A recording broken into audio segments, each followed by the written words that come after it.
भारत के वीर पुत्र के दूसरे एपिसोड में आपका स्वागत है।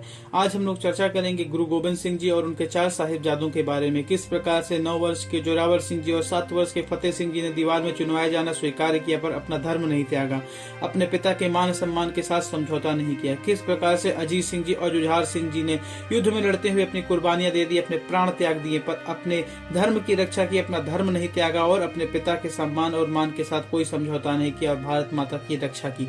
चलिए बिना वक्त गवाए वीडियो को शुरू करते हैं। बात उस समय की है जब दिल्ली में बैठा होता है क्रूर मुगल शासक औरंगजेब पूरे भारत को इस्लाम धर्म में परिवर्तित करना चाहता है, पर उसके रास्ते की सबसे बड़ी रुकावटें होते हैं सिख गुरु तेग बहादुर जी ने औरंगजेब के स्वप्न को चकनाचूर कर दिया। औरंगजेब इससे परेशान होकर के उनको षड्यंत्र से पकड़कर दिल्ली ले आता है और उन्हें मौत की सजा दे देता है और चादरी चौक के बीच चौराहे पर उनकी गर्दन को काट डालने का आदेश देता है। ऐसा होता भी है, औरंगजेब के आदेश का पालन होता है और गुरु तेग बहादुर जी का गर्दन काट दिया जाता है, उनके शीश को धड़ से अलग कर दिया जाता है। इसके बाद औरंगजेब को ऐसा लगता है कि वह पूरे भारत को इस्लाम धर्म में परिवर्तित कर देगा, लेकिन ऐसा होता नहीं है। गुरु गोविंद सिंह जी अब यहाँ पर उदय होता है गुरु गोविंद सिंह जी का। गुरु गोविंद सिंह जी ने बेसिकली मजबूत सशस्त्र विद्रोह का रास्ता अपनाया। उन्होंने मुगलों को युद्ध में हराना स्वीकार किया, उनको बहुत सारी युद्धों में जीत मिली।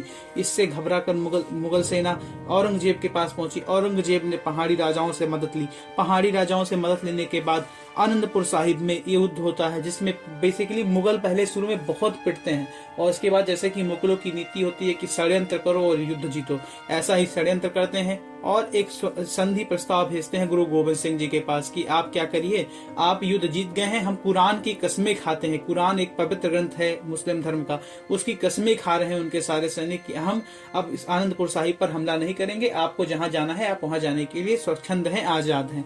गुरु गोविंद सिंह जी को इनकी बातों पर यकीन नहीं होता है, पर महल के अंदर के भी हालात कुछ ठीक नहीं होते हैं। राशन पानी सब खत्म होने वाला होता है, गोला बारूद सब खत्म हो रहा होता है। तो गुरु गोविंद सिंह जी ना चाहते हुए ये फैसला लेते हैं कि अपने परिवार अपने सैनिकों के साथ वह आनंदपुर साहिब का किला छोड़ दें।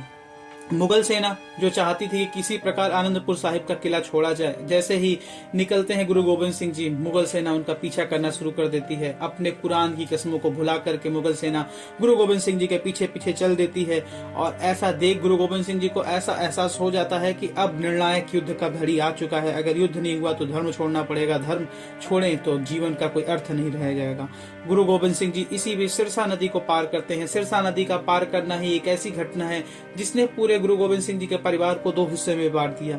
एक हिस्सा गुरु गोविंद सिंह जी, अजीत सिंह जी और जुझार सिंह जी जो युद्ध के लिए रुक जाते हैं और एक हिस्सा होता है दादी माता गुजरी जी का और जिनके साथ जोरावर सिंह जी और फतेह सिंह जी चले जाते हैं आगे। वो घटना के बारे में बाद में चर्चा करेंगे। यहाँ पर युद्ध की घड़ी इसलिए होती है क्योंकि मुगल सेना बिल्कुल आक्रमण करने के लिए आ जाती था। चमकौर का युद्ध यहाँ पर होता है। गुरु गोविंद सिंह जी का मानना था कि मुगल सेना ने छल किया था, लेकिन छल तो उनका आदत है। अजीत सिंह जी कहते हैं कि मुझे युद्ध में जाने की आज्ञा दीजिए पिता, लेकिन गुरु गोविंद सिंह जी तो आज्ञा दे भी दें, लेकिन जो सिपह सलार होते हैं उनका ऐसा मानना था कि गुरु गोविंद सिंह जी के पास किसी में ऐसी शक्तियां हैं जो मुगल को रोक सके, मुगलों का मुकाबला कर सके, तो वह अजीत सिंह जी हैं, साहिबजादे अजीत सिंह जी हैं।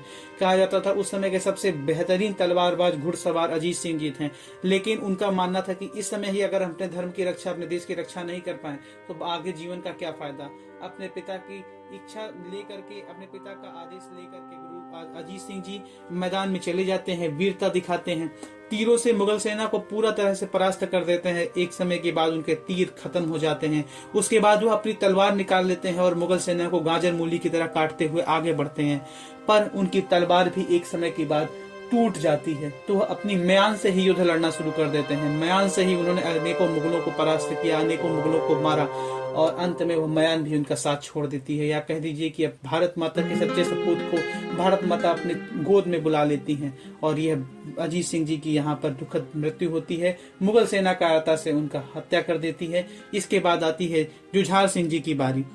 जुझार सिंह जी भी अपने पिता की आज्ञा लेकर के युद्ध मैदान में कूद पड़ते हैं और अपने बड़े भाई अजीत सिंह जी की तरह वीरता दिखाते हुए युद्ध में वीर गति को प्राप्त हो जाते हैं। पर उससे पहले उन्होंने मुगल सेना को भारी मात्रा में क्षति पहुंचा दी। 2 भाइयों ने मिलकर के मुगलों की 2 अश्रोणी सेना को तबाह कर दिया, मुगलों को पूरी तरह से पीटा। लेकिन कहते हैं ना कि अगर सामने 1 लाख की फौज है और आप 1000 हैं तो कितना भी वीरता से लड़ जाएं आपका पराजय निश्चित है, आप हार जाएंगे। लेकिन उस हार में भी जीत की खुशबू आ रही थी, क्योंकि वह हार आया था अपने धर्म की रक्षा करते हुए, हिंदू धर्म की रक्षा करते हुए, देश की रक्षा करते हुए, अपने पिता के मान सम्मान की रक्षा करते हुए यहाँ पर दो साहिबजादे अजीत सिंह जी और जुझार सिंह जी की दुखद मृत्यु हो जाती है। वह भारत माता की गोद में चले जाते हैं। अब बात करते हैं जो हमने कहा था कि सिरसा नदी पर गुरु गोविंद सिंह जी का परिवार दो हिस्सों में टूट गया था। एक हिस्सा जिसमें जोरावर सिंह जी, साहिबजादे जोरावर सिंह जी और साहिबजादे फतेह सिंह जी अपने दादी माता गुजरी जी के साथ आगे बढ़ जाते हैं। यहाँ पर फिर होता है वही भारतीयों के साथ जो आजकल होता रहा है, प्राचीन काल में भी होता रहता है, धोखा।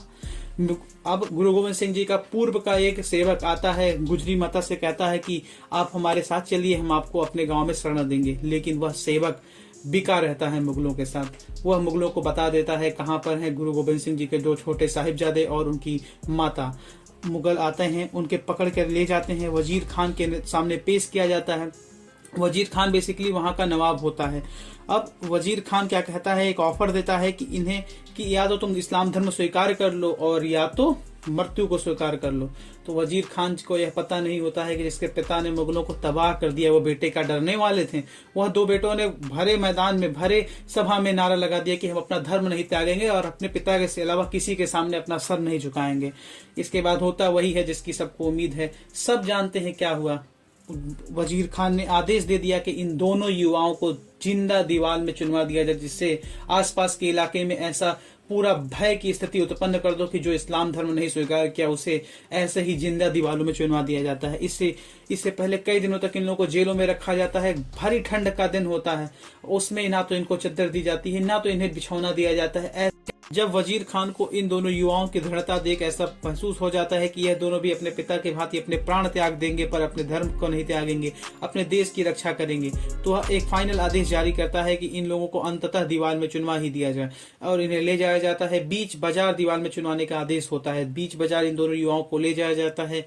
इनके आगे दीवार, पीछे दीवार और ऊपर दीवार खड़ी करके इन्हें जीवित ही दीवार के अंदर पैक कर दिया जाता है, जिससे आजू बाजू के इलाके में, अगल बगल के इलाकों में भय व्याप्त हो जाए कि कोई इस्लाम धर्म अगर नहीं स्वीकार करता है तो उसके भी ऐसी सजा दी जाएगी, उसे जीवित ही दीवारों में चुनवा दिया जाएगा। आपको यह कहानी कैसी लगी? आप कमेंट बॉक्स में कमेंट करके ऐसा अवश्य बताइएगा कि आपको कहानी कैसी लगी। कहीं पर भी कोई भी अगर आपको लग रहा हो कि इम्प्रूवमेंट की जरूरत है तो भी कमेंट बॉक्स में कमेंट करिएगा। ऐसे ही हम भारत के उन तमाम वीर पुत्रों को आपका सामने लेकर के आएंगे, डिस्कशन करेंगे, जिनको कहीं ना कहीं हमारे इतिहास में उस हिसाब से स्थान नहीं मिला जिस हिसाब से मिलना चाहिए था। हमारे इतिहास में औरंगजेब को पढ़ाया जाता है, बाबर को पढ़ाया जाता है, अकबर को पढ़ाया जाता है, पर गुरु गोविंद सिंह जी के बारे में डिटेल स्टडी नहीं कराई जाती है। गुरु गोविंद सिंह जी के बारे में तो कहीं कहीं आप पढ़ भी लेंगे, लेकिन साहिबजादों के बारे में बहुत रेयर पढ़ने को आपको मिलेगा। ऐसे ही हम तमाम भारतीय योद्धाओं के बारे में, भारत की माता के वीर पुत्रों के बारे में आपके सामने जानकारी लेकर के आएंगे। उन सारी जानकारियों के लिए हमारे चैनल को सब्सक्राइब अवश्य कर लीजिएगा, बेल आइकन प्रेस कर लीजिएगा, वीडियो को लाइक अवश्य कर लीजिएगा। चलिए, हंसते रहिए, मुस्कुराते रहिए और देखते रहिए सिग्नेचर एजुकेशन।